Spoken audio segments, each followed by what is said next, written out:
Nick, thanks so much for being with me today. Oh, it's lovely to be here. Thanks for the invitation. You've worked closely with companies like Sony, Nokia, and Google to help them think about and design the products and services of the future. How, in your experience, do organizational leaders typically approach this work? And what do they tend to get wrong? My opinions are all tainted by the companies that I've worked for. So, my experiences are quite narrowly focused on large technocratic organizations, which is where I've spent the majority of my career. But I think it's a spectrum. And I think I've been fortunate to work in companies that have, typically a separate team or a group of people explicitly focused on long-term futures-oriented projects, which is, I think, a part of the problem and the sort of a blessing and a curse in equal measures. You need a lot of time and money typically to build those sorts of units. And you need to have a company where there's that amount of flexibility and the desire to explore and shape the future. Quite often it's cleaved off into these sort of separate labs and separate units. That's the first thing. It sort of others this kind of work in I think, an unhelpful way. And it sort of means that other people in the rest of the organization feel like it's not their job. But more importantly, I think what I've noticed is the people within organizations tend to fall into one of the four pockets when it comes to thinking about the future. And what I think it leads to is a lack of rigor in the sort of general tone and quality of future thought in almost every company that I've worked in. I think it's symptomatic of just the larger place we have found for conversations about the future in society, culture, and everyday life. So why don't we dig into those four types of futurism that you cover in your book and their respective strengths and weaknesses? First, how would you define could futurism? Could futurism is what I would call the most sort of overtly futuristic type of futures work that we see so much. If you were to go to Google Images and type the future or futuristic, you'd see the gleaming kind of crystal architecture and robotics and drones and all of the sort of usual whiz-bang icons of progress that we're very familiar with. And could futurism is about that sort of wide-eyed technocratic expectation about the future being this transformational place. Flying cars, houses on Mars, all of that. All of that sort of stuff, yeah. This way of thinking about the future as a sort of modernist ideal brought about by sort of technology being this great sort of savior and driving force behind things. And I think the weakness of this way of thinking, there's quite a few actually, but one of the main weaknesses is it's very heroic. Just like science fiction cinema is very heroic. It paints the future, sort of people that live in the future as these heroes, these extreme characters. And it feels more like advertising than it does talk about real life and real people and real experiences.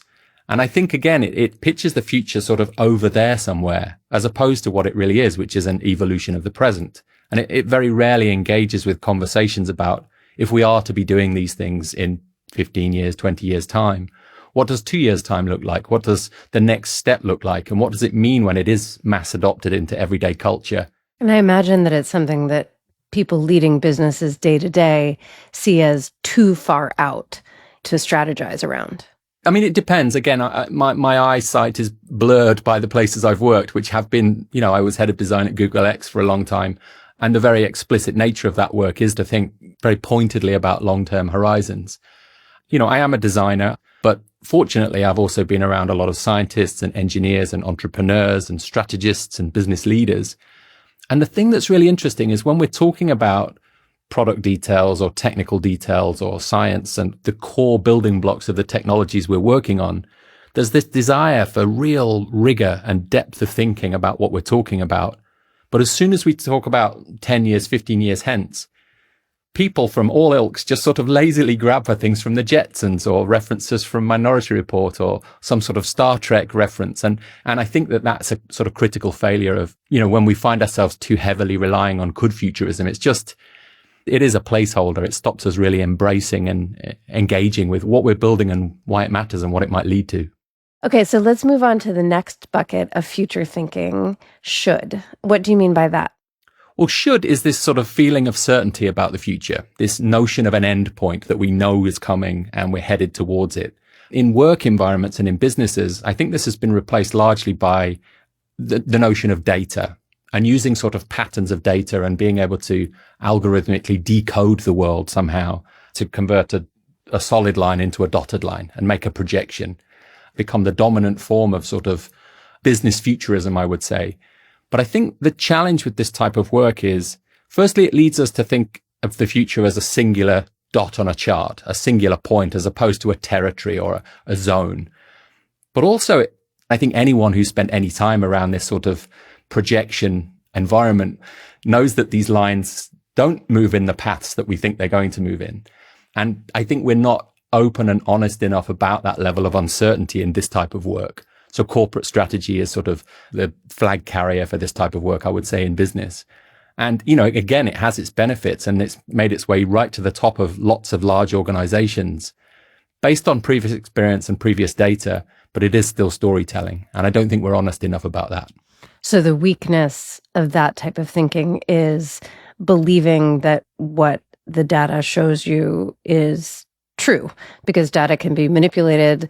You can pick numbers to tell any kind of story. Yeah, absolutely. And all the data we seek is inherently incomplete.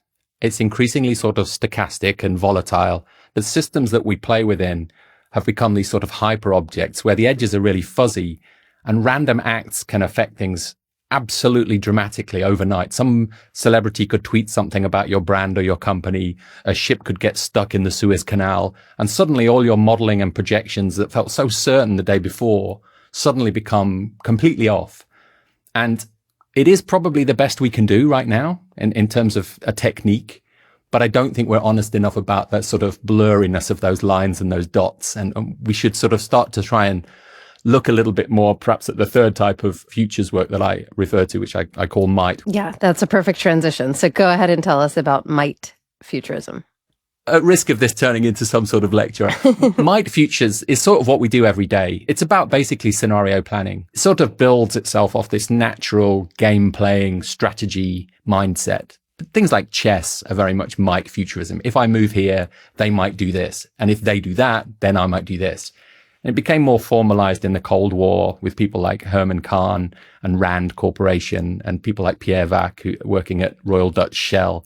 It coincides with the growth of big compute, really, which is this idea of the space ahead of us is sort of unknowable, but we can plot likelihood and certainty out into that space. And if this happens, then that might happen. In my world, in sort of design, this is the type of futures work that is sold as a service. A lot of strategic foresight, the ability to run a model, run an extrapolation of we should do this, we should do that. So it's sort of multiple storytellings at any one time.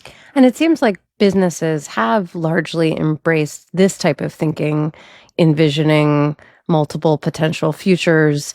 What might happen if you go down a certain strategic path? What might happen if you go down a different one? And then making a decision based on all of those predictions, right?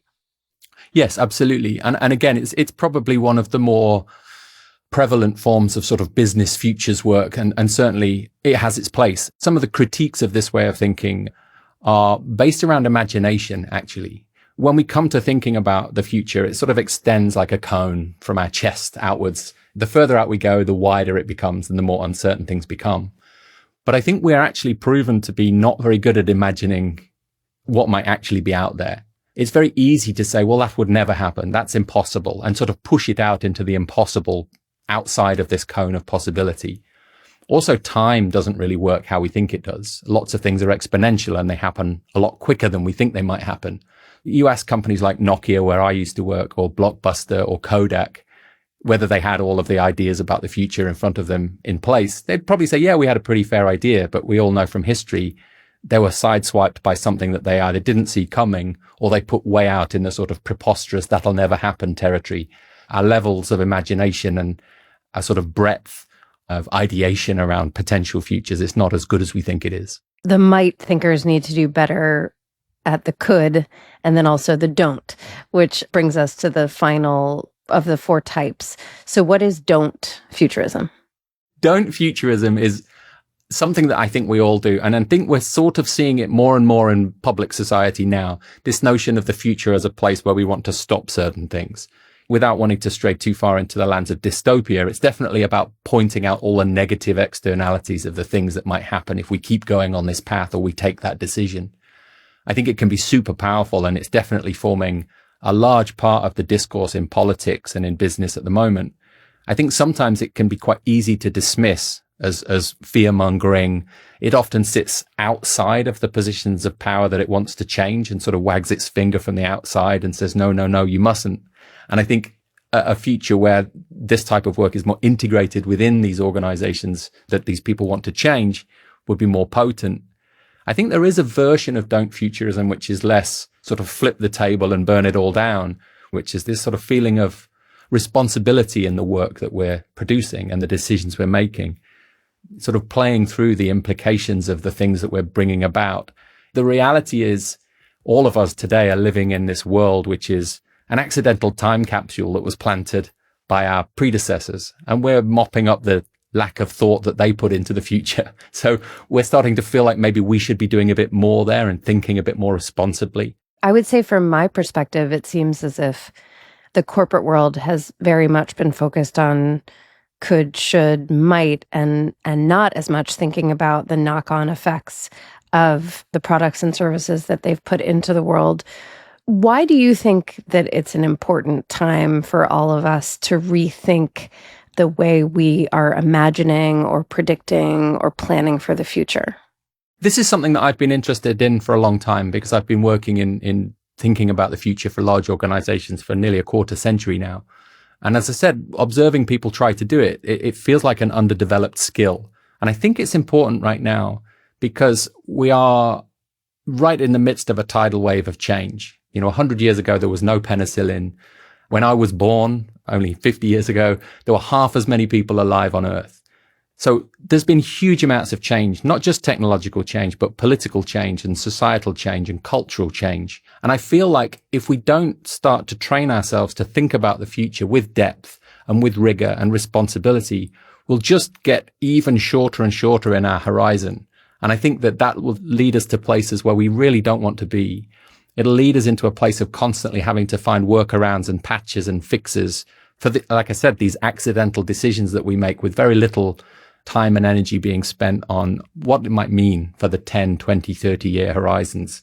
The ability to change things at scale, at speed, is leading to more and more of these knock-on effects. And it feels like we're really lacking in our dialogue around the future and our language and our ability to describe what we're trying to set in motion. As we think about the leaders and companies who will affect this sort of change in their organizations, the first companies that come to mind are those that are inventing the future. Google, Microsoft, Apple, OpenAI, Tesla, SpaceX. Do you think that they're doing a good job of balancing the could, should, might, and don't right now? Because they're the ones creating the products and services that will sort of drive how all the rest of us do business and live our lives. You will find pockets of all of these types of ways of thinking in all of those companies. And I think also politics plays a big role in the way that our future is shaped, but also society and culture too, and media. And so across the board, what I'm trying to do with this work is to try and say, I don't think we need any more books that sort of have a manifesto or tell us what we should be doing in the future. And I don't really think we need that from our business leaders either. People want the conversation to be more nuanced and deeper and more rigorous and more detailed and be full of uncertainty. Those are difficult things for leaders of any ilk to stand on a stage saying, we're excited about this. We think this is where it might lead. We think these are the opportunities. And we're also not sure about where this might go. Those are difficult things. I really feel like at my fingertips that audiences, whatever that we call those, customers, users, lay people, whatever it is, they really want to hear better stories about the future. And when I say better, I mean more balanced. And so each of those companies that you mentioned at different moments to different audiences says a lot of could or a lot of should or a lot of don't or a lot of might. But they don't sort of say it in the round. And I think that's what I would love to see more of. But that requires a whole different way of doing business and a whole different sort of focus of capital and resource towards thinking more pointedly about the future, which a lot of companies are kind of reticent to do for some good reasons. And it's a much more complicated message to deliver to consumers and investors. Well, yeah, it doesn't fit on a billboard very well or on a campaign podium. And it will take a massive amount of bravery to do that because it's hard to even think 6 months ahead at the moment, let alone 6 years or 6 decades. But those months and those decades will come.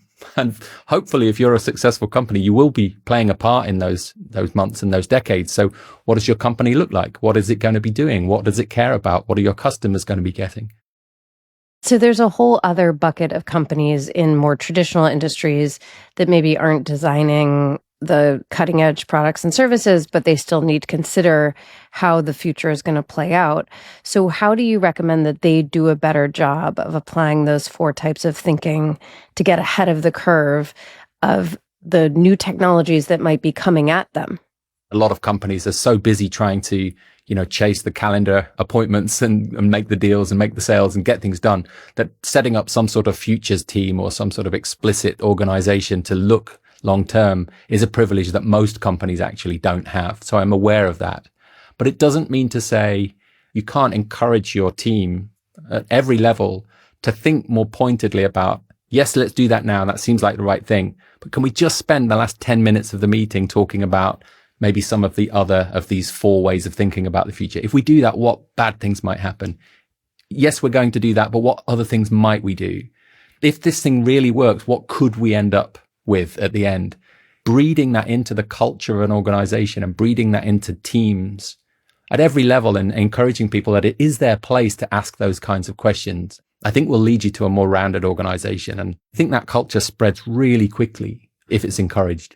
So it sort of starts at the top with the C-suite and the board having some of these more philosophical conversations when they're making long-term decisions, but then you'd also like to see it filtering down sort of to the team level anytime a new initiative or project is being discussed?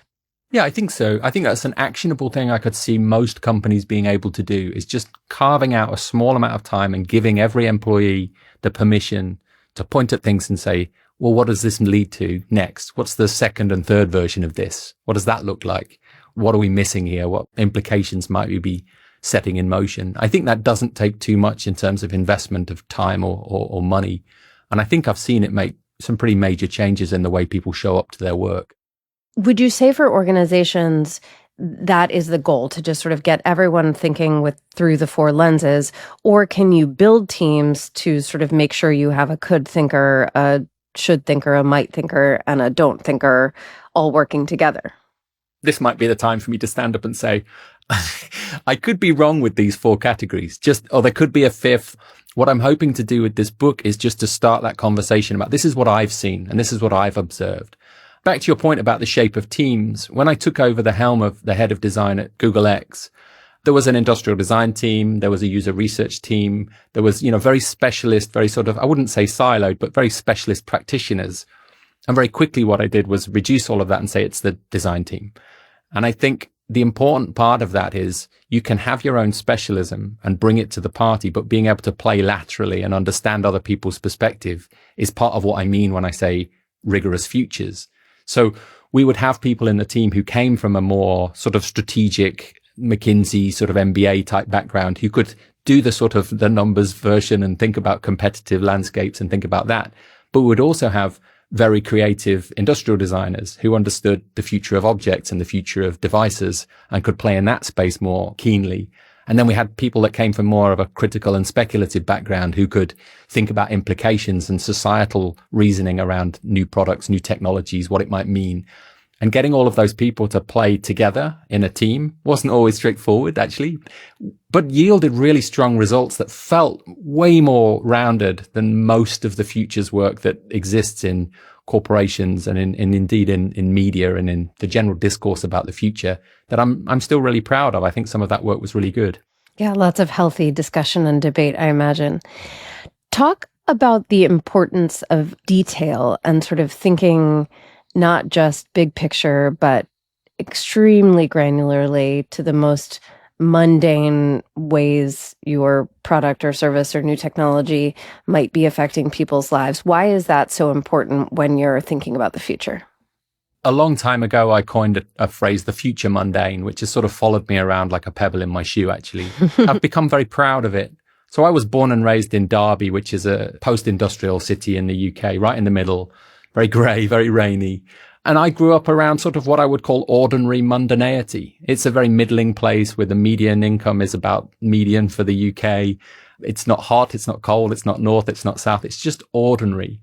But when I started my career as a sort of designer and a futures designer, I did a lot of that energetic good futurism I talked about earlier. Lots of excited renderings about all the opportunity that we had ahead of us. Lots of excitable sort of films and models and stories about what the future could hold.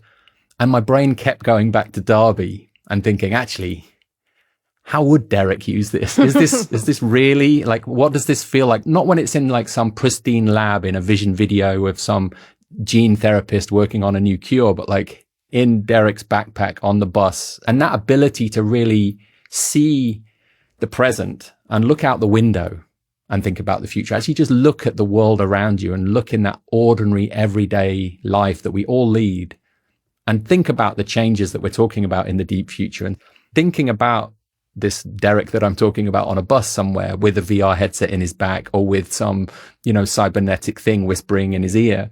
Like, it starts to ground the future and makes it easier to wrap your hands around, and really rolling in the detail of that and starting to think about the middle of the bell curve and mass adoption and ordinary everyday experiences with things. It's not sexy. It's not exciting. Maybe shareholders don't really want to see it, but it is rigorous. And I think it can actually lead to really smart decisions about what you do and what you don't do in developing things in the present. So, I get as much out of going to a 7-Eleven or a liquor store thinking about the future as I do going to a science lab or a tech demo, because I think it helps you understand that people are a huge part of the future. Yeah. And we need to understand them a lot more than perhaps we do.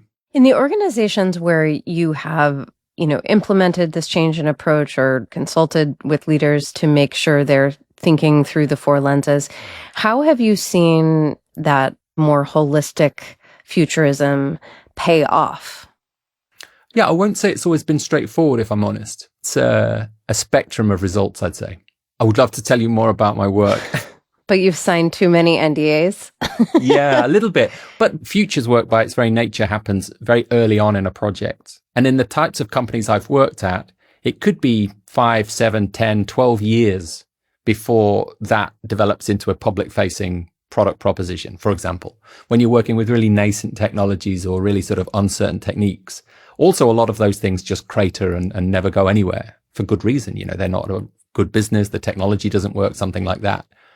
So the sort of KPIs or the ROIs of this type of work is also why a lot of companies don't invest in it, because it's hard to point at something and say, because we did this, it led to that.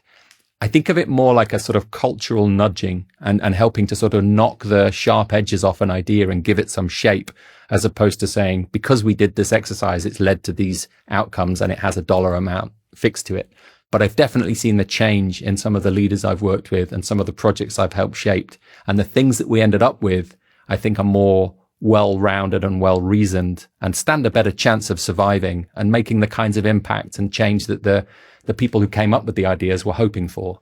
And what do you say to potential clients or other people you come across who say this is just too time-consuming, it's too pie in the sky, it's a thought exercise that really I can't apply practically to my strategy, to the things that I'm doing in the next year, 3 years, 5 years? Yeah, there are many opinions out there and everyone's entitled to theirs. I think that's fine.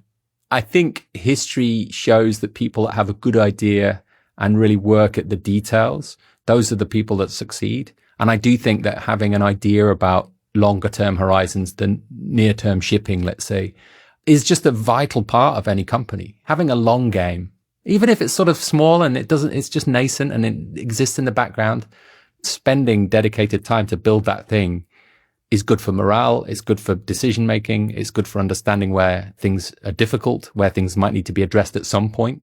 And is there a leader or two that you would point to in the business world, political, nonprofit, that you see doing a really good job of thinking about the future right now?